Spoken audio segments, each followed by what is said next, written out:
Ed Balls, I know you want to kick off on infrastructure. That's what you've been talking about today. So in terms of this independent commission, it's meant to basically push through the schemes that have been ducked and delayed, like a third runway at Heathrow, for example. I mean, if the Davis report comes up and says that's the right way to go, would you say, yep, Labour's on board for that? Well, airport capacity and the need for a new runway is exactly the kind of dither and delay and prevarication that the Armit Review and our independent commission is designed to stop.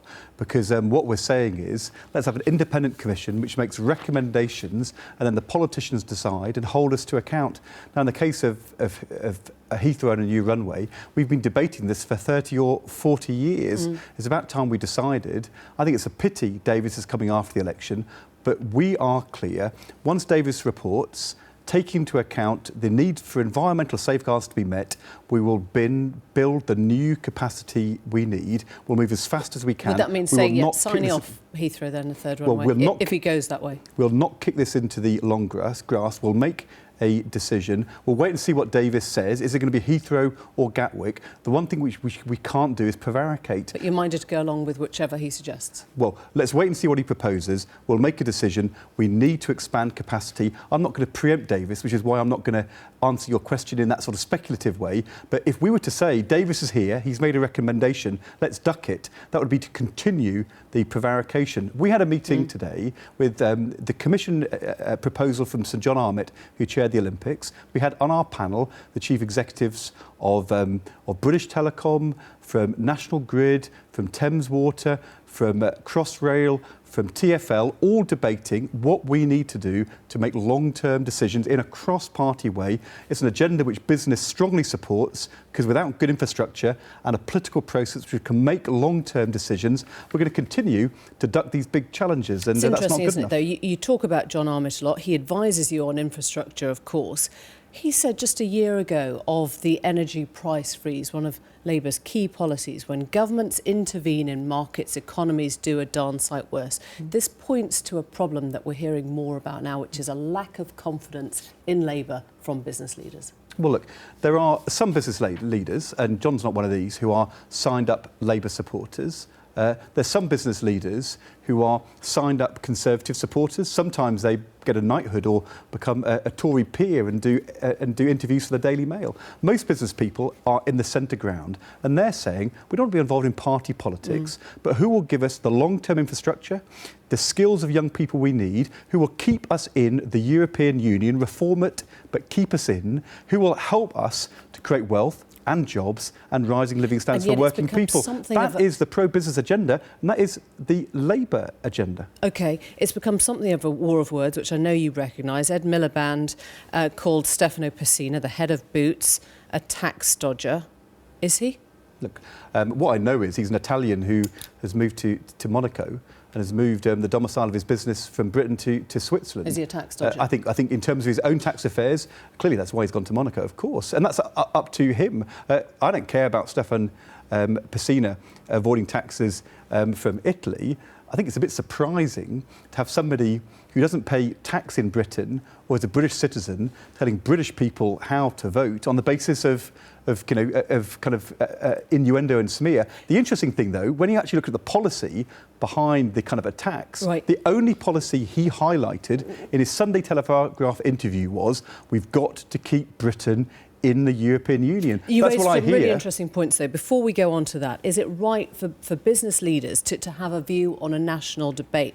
Are they to be listened to? And if so, are they to be prioritised? Of course business leaders should have a view on debates, and they should be clear why they're contributing, where they're coming from, what their purpose is. If business leaders think we need to invest in our infrastructure or get the right kind of tax decisions made... It's important to have somebody like him on side, you would have thought. But Mr Pessina? Well, look, I've never met with Mr Pessina. He met my deputy a few months ago. He actually didn't say anything critical about Labour in that meeting, and he employs lots of people in Boots across the country whose jobs matter, whose living standards are being squeezed, and I think probably a bit surprised to find out that Mr Pessina, who lives in Monaco, suddenly has a view about Labour versus the Tories. Would you call him a predator or a producer? This was the phrase that Ed Miliband used in his speech.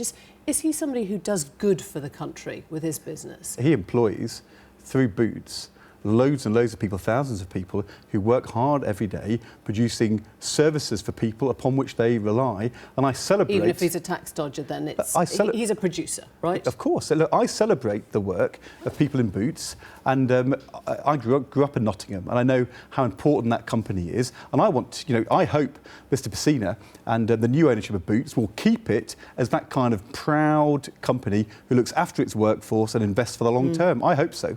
So does it worry you then, when you look back to the past elections you fought? In 2001, you had 58 business leaders writing to the Times calling on business to support Labour. 2005, 63 business leaders writing to the FT backing Labour.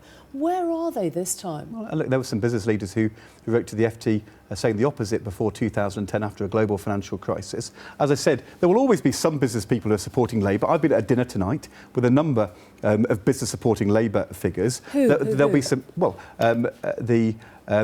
Bill, the former chief executive of EDS, who I was just talking to just a few moments ago before I came over. Of EDS, of course, who's a big supporter of ours. What's his name?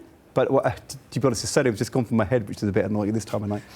But he said what? He's supporting Labour. Is he giving you donations? Is he? Which of your policies is he extolling? He actually chaired the Small Business Task Force, which made 110 different recommendations, which we're going to implement in government. The British Investment Bank is one of the policies which we support, which has been widely backed by so business. The Infrastructure we've got Commission. Bill somebody. Have we got anyone else? Because you were talking about 63 or 50 or FTSE 100 leaders. Now we've got Bill somebody. But as I said to you, there are business people who have signed up for Labour. There's Tories like Sir Stuart Rose, who have got into the House of Lords. Most business people, the business people I listed to you who are on our panel today, were people who are not wanting to align politically, but they want to know we're making decisions in the long-term interests of the British economy. They want an economy which creates wealth and jobs, but they also know that at a time when people are really under pressure, and when, look, we know that there's some parties who come along and say, leave Europe, close the borders, stop immigration. But the business community knows. You talk to these people a lot, and you know when you're talking about predatory capitalism, when you're talking about increasing corporation tax, when you're talking about breaking up the banks, they wince.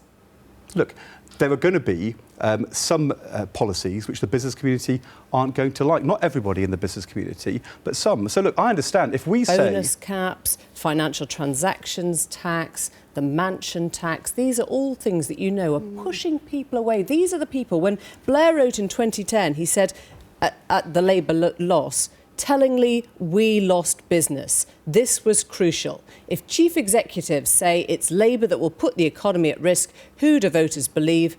The chief executives. In your heart, you agree with that, don't you? You're a city minister. Look, and people know, because unlike Tony Blair and Gordon Brown in 1997, when we'd not been in government for 18 years, many of these business people have worked with the Labour government. We know that they know we made the Bank of England independent. They know we kept us out of the single currency. We introduced an independent competition authority. And that seems like a very different Labour Party to the one now that's talking about predators and capitalism and increasing corporation tax. If you take, for example, you refer to the energy companies and the banks. Breaking up the banks? We have an independent competition authority established by Labour, which is doing an investigation at the moment into whether we need more competition and challenge in the banking industry. It's happening independently. It may well say we need more competition, but it's being done by an independent process which we set up. I celebrate that. And people in business, they know that where there's problems, and there have been problems with competition and regulation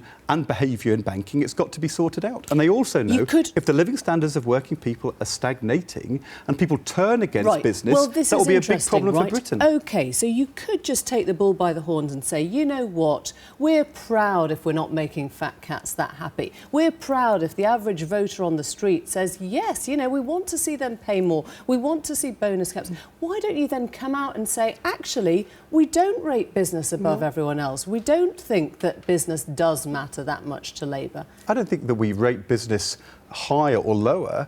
but they're very important. People need to know that the businesses in our community are taking a long-term view, investing for the future, paying decent wages and paying their fair share of tax. But you could be the left-wing party, couldn't you? I mean, it worked in Greece. You know, it could be that Labour says, do you know what, we're the party that supports the man on the street, fights the vested interests of the big businesses and all the rest of it, and you know what, we don't actually care. Do you care if businesses are slagging you off? Well, look, we are the progressive party. We're the party of the national minimum wage and a publicly funded, free at the point of use health service. We're the party which wants to make sure we cut taxes for working people and they have decent living standards. But we won't do that unless we have a strong and thriving business community in our country. To answer the question from the chap from Yosishi, making profits, creating wealth and reinvesting them in our country. And the issue is, where is the centre ground and who is in it?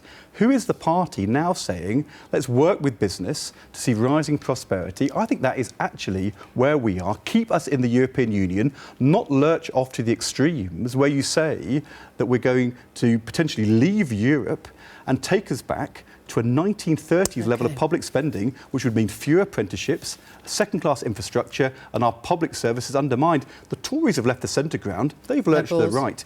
We're the centre ground pro-business party today. They're yelling in my ear. But thank you very much indeed. Thanks for coming in.